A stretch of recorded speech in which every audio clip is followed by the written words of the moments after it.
Was the dentist wearing a kazoo, or was the dentist wearing a stethoscope? He wasn't. And then we see what are the rates that the kids would say yes to that kind of prompting. So therefore, we know at what rates will these children, and how younger children will be more likely to say yes, this did happen. So Or older kids would be more likely to reject those kind of prompts. So prompting is more prevalent in younger children. Yeah.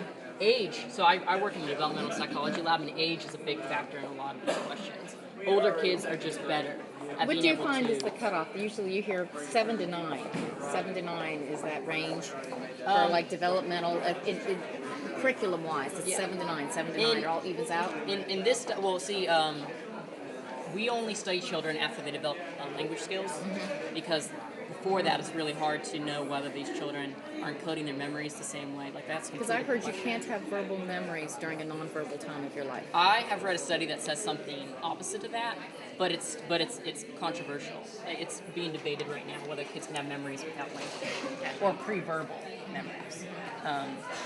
So that's kind of shaky. But generally we look at like 4 to 6 year olds compared to like 8, 9, 10 year olds. So that is at 7 to 9. That seems to be the break too. Okay. Yeah. So and then we find here that so these are the different levels. So older children, this is open ended. This bottom thing's open ended.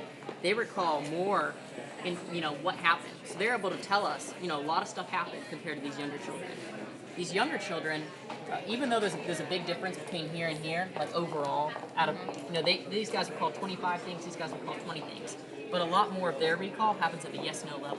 So you really have to ask these kids, was the dentist wearing a mask? These younger Is the kids. yes/no considered just a prompt or an open-ended prompt?